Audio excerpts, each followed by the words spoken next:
In this video, we're going to be overhauling the brakes, putting new HT leads on and tightening up the gear change. Let's go!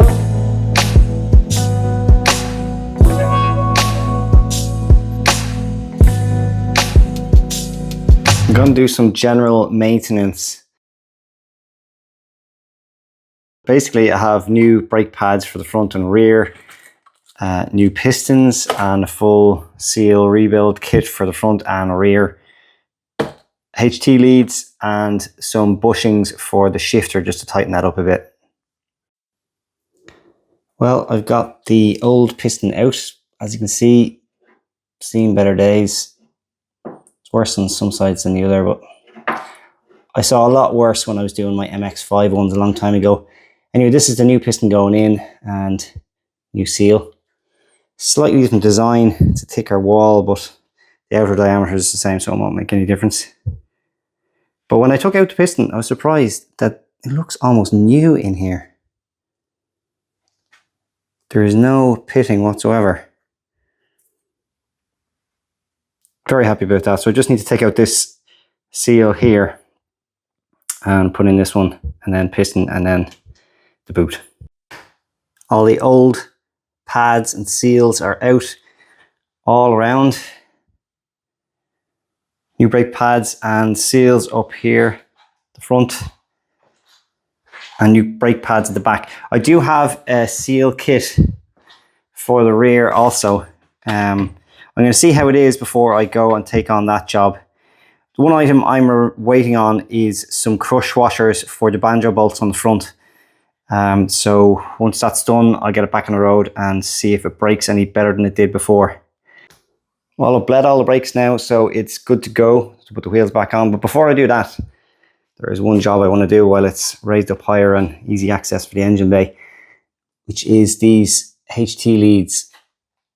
They're looking pretty crusty. Now, part of the reason for that is this car had a Linkage spray sprayed underneath it, and I think a lot of that made its way up here and covered it in this kind of black, greasy kind of stuff. But generally speaking, they look like they could be a bit old anyway. So I sourced a set of NGK HT leads. I'm not crazy with the blue, but sure, what can you do? There wasn't much choice. So let's go put them in. The issue here is access. So I think the best thing to do is to take off the intercooler, and you need to take off this spark plug cover as well. So it shouldn't be too bad. Here are some of the parts that I took off to get better access, and I can reach everything easily now. My theory about this being maybe Linkage overspray here from underneath is definitely not true. The gearbox is straight underneath it, so you know the spray wouldn't have been able to reach up there anyway. And also this black continues in underneath the spark plug cover there, so they definitely are old and in need of replacement.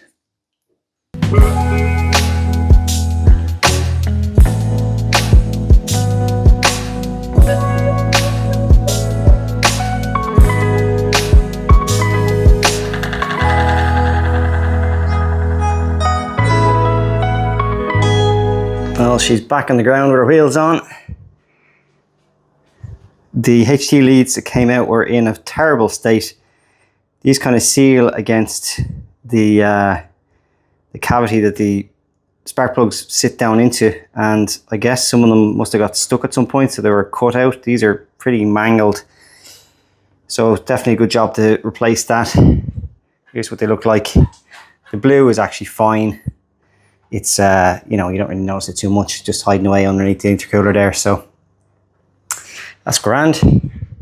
Sneak preview here at an upcoming project. That'll be coming soon. Okay, gotta get these wheels on.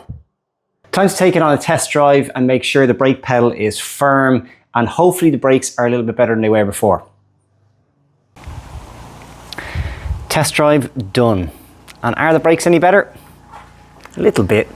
Not like night and day, but definitely feel a bit more secure having brand new pads on there and all the seals replaced.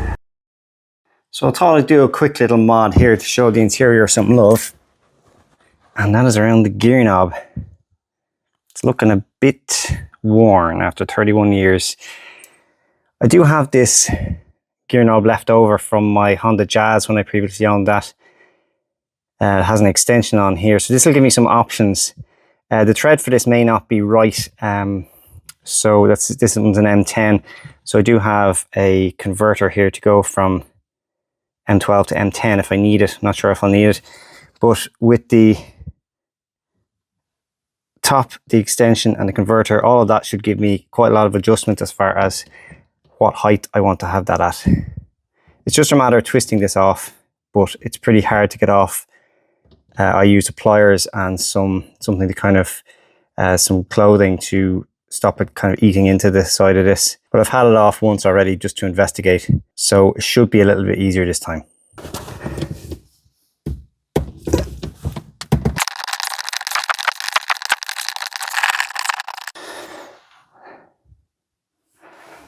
There's a whole lot of dust here.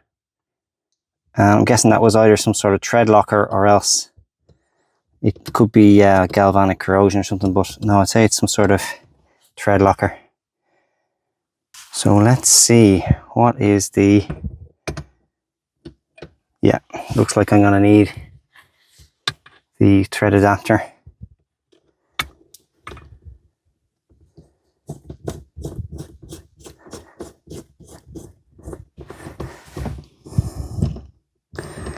I'm just going to test fit this first.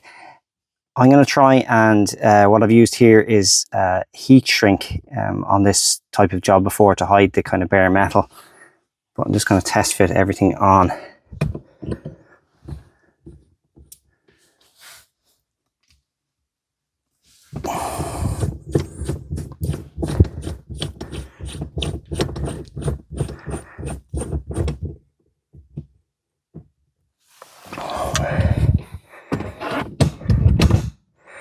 Okay, the throw on that is just absolutely way too long now with this extension.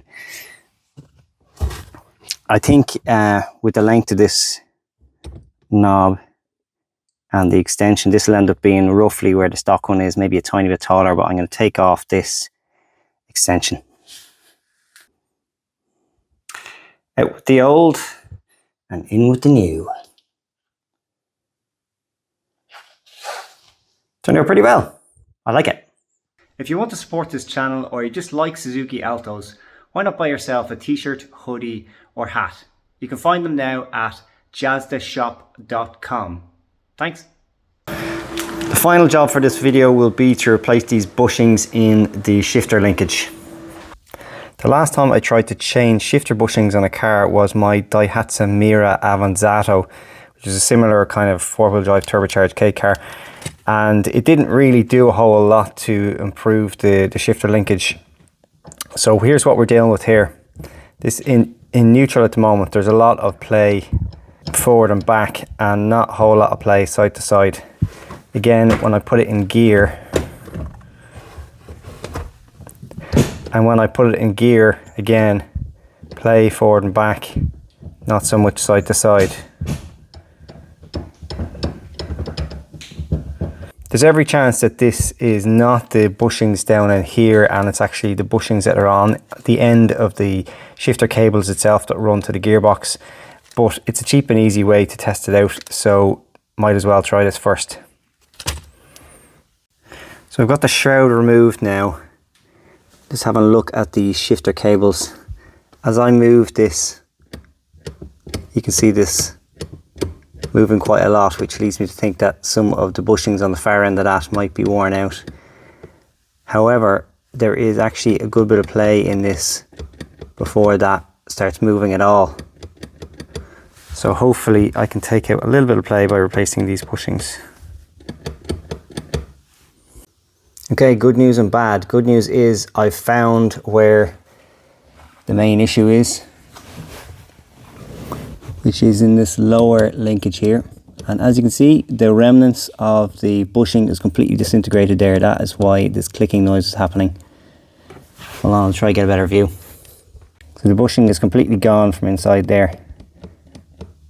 Bad news is the kit that I got really only replaces the bushings in this section here, which doesn't seem to be the main issue. So I don't know if you can order that lower bushing on its own. I don't think you can, but I guess I just need to do some more research on that. But in the meantime, I might as well change these out while I have all the parts. All the parts are now taken off, so I can replace the bushings. Basically, these two plastic bushings go on either side of this, to push in on either side, and they're retained on. And then this bushing here was on this little ball. So these are the three that I'll be replacing. I will stick it all back together with some Shin-Etsu grease from Honda. I use this stuff on loads of things, very handy to have. This is what I love about Facebook groups and forums and stuff like that, where people really, communities come together to help maintain these cards and keep them on the road. So this is a bush that you can't buy separately. It comes with the whole cable, which I don't even know if you can order new, but he's basically a guy on the Alto C-Chassis Facebook group has put up a load of files, 3D print files, including this bush for the cables. And it's advised that you print this out of either nylon or Delrin, but I don't have those filaments. I also don't have some of the parts that you need to be able to print that on my 3D printer. So I reached out to a 3D printing group in Ireland to say, is there anybody that can print in nylon? And a guy did it for me in like less than 24 hours. I only need really one of them and maybe a second as a spare in case this bush also goes, but I'm just going to leave it in place because this is fine for the moment. But he printed me 8 because they're so tiny. These have an inner diameter of 8mm, outer of 10mm, and then a collar. So I'm going to grease these up and get them in, but this is just brilliant that you can do this in this day and age. Okay, that's now installed. Not sure if you can see it, but it lives in there. If anyone with an Alto needs some of these bushings, get in touch because I have loads spare.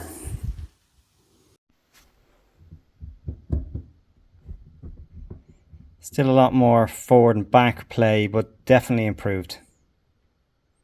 Slán, hold up. Looks like this video is not finished after all.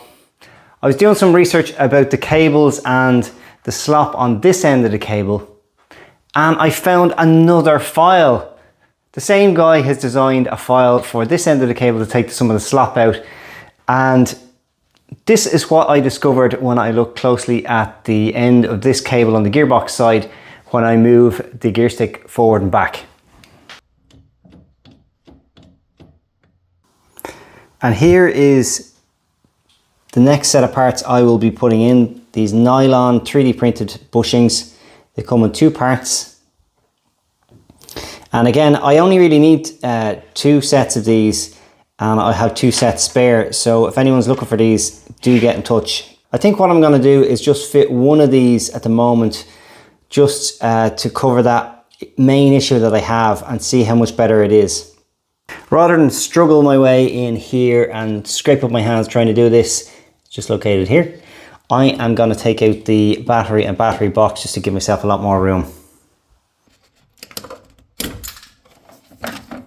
And it's gone forever. So I don't know if you can see this, but this rubber bush did used to have this sleeve attached to the bushing inside, but it's completely separated and the bush itself is a bit torn up. So this is what we'll be removing and replacing this all with the nylon bushes. Status report. It is now installed.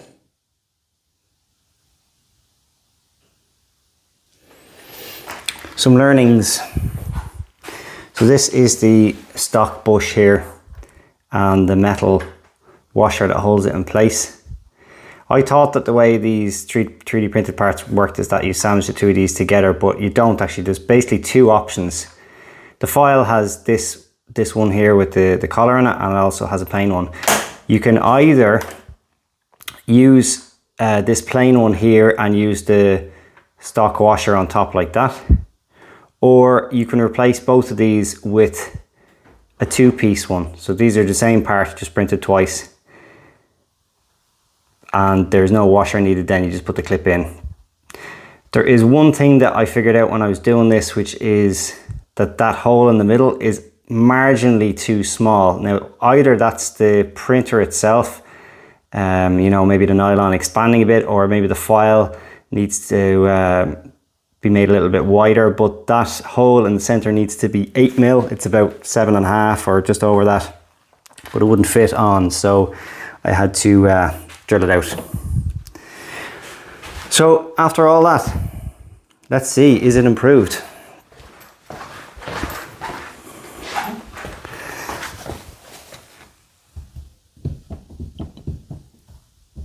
Okay, so it has the same amount of play forward and back as now side to side, so it's hugely improved.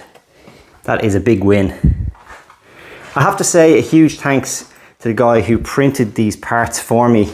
He's based on the Irish 3D Printing Facebook group, and he helped me out big time with getting these to me very quickly, and he didn't actually charge me at all. I'm still trying to pay him, but he's having none of it. Anyway, let's put all this back together. So that's it for this video. Slán.